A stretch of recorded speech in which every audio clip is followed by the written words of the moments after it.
में या हमारे हाथ में ये मैक मिला बाबा साहब भीमराव अंबेडकर का, मैं उनके चरणों में श्रद्धा सुमन अर्पित करता हूं, उनको प्रणाम करता हूं। यहाँ पर उपस्थित पिता तुल बुजुर्ग, नौजवान साथी, माताएं, बहनें, मैं वीर सिंह यादव आपका स्वागत वंदन अभिनंदन करता हूं। मंच पर उपस्थित समाजवादी पार्टी के वरिष्ठ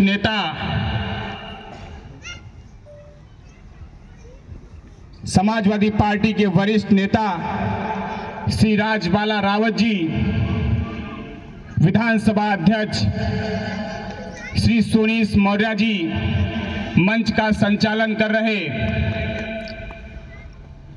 हमेशा एक नई दिशा की तरफ प्रेरित करने वाले पन्नालाल भैया जी, हमारे बड़े भाई सोनू कन्नौजिया जी, गांव की धूल और धुएं की पृष्ठभूमि से उठकर राजनीति के नई शिखर तक पहुंचने वाले बड़े भैया शब्बीर साहब जी, दादा टीबी यादव जी, रूप नारायण दादा जी, बड़े भैया मनीष यादव जी, भरत भैया जी, महनाज दीदी जी, कार्यक्रम की अगुवाई कर रहे हैं दीदी विजयश्री जी, बड़े भैया ज्ञान पत्रकार जी, धारा भैया जी, मैं सभी से आशीर्वाद की अपेक्षा रखते हुए अपनी आवाज को आगे बढ़ाने का प्रयास करूंगा। आज ये जो पीडीए कार्यक्रम हो रहा है, यह कार्यक्रम पीडीए नायक श्री अखिलेश यादव जी के दिशा निर्देश पर हो रहा है। हम आपको पूर्व में ले जाने का प्रयास कर रहे हैं।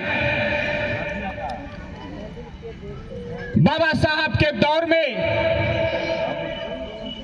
वो दौर ऐसा हुआ करता था जब हमारे आप लोगों के मुंह में एक लोहड़ी और कमर में एक झाड़ू बांध दिया जाता था। उस दौर में बाबा साहब आपको आगे बढ़ाने का काम किए थे और आज आप देश में, इस स्वतंत्र देश में स्वतंत्रता की सांस ले पा रहे हैं साथियों।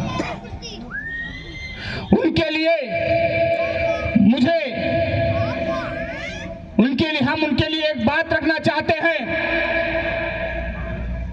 मुझे रख दिया छांव में, कुछ जलते रहे धूप में, मैंने देखा था एक फरिश्ता अपने पिताजी के रूप में। आज यह भारत देश एक किसान प्रधान देश है। इस देश में सबसे ज्यादा किसान रहता है, लेकिन आज किसानों को प्रताड़ित करने का प्रयास किया जा रहा है। भारत को सोने की चिड़िया कहा जाता था, लेकिन आज उन्हीं किसान के बच्चों के ऊपर अत्याचार किया जा रहा है। नौजवानों की समस्याएं दफ्तर में धूल चाट रही हैं। नौजवानों को रोजगार नहीं मिल रहा है, उनको उनका अधिकार नहीं मिल रहा है। जन्म के आधार पर उनके साथ अत्याचार किया जा रहा है।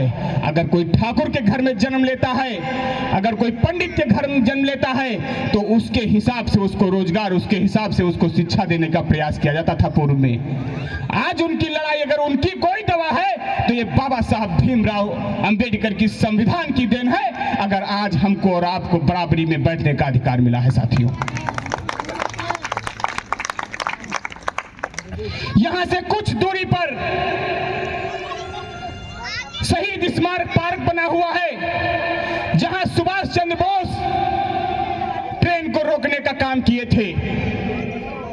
नेताजी सुभाष चंद्र बोस, अगर किसी को नेता की उपाधि दी गई तो नेताजी सुभाष चंद्र बोस को नेता की उपाधि दी गई थी। उसके बाद अगर किसी को उपाधि दी गई तो सीधे नेता श्री मुलायम सिंह यादव जी को नेता की उपाधि दी गई। नेताजी सुभाष चंद्र बोस द्वारा आजाद हिंद फौज का निर्माण किया गया था, जो आजाद हिंद फौज अंग्रेजों को भगाने का काम किया था, उन्हीं का दूसरा रूप कलयुग में श्रद्धेय नेता श्री मुलायम सिंह यादव समाजवादी पार्टी का निर्माण करके उनका नेतृत्व कर रहे, उन्हीं के पर चिन्हों पे चल रहे श्रीमान अखिलेश यादव जी आज आपके हक और अधिकार की लड़ाई लड़ रहे हैं।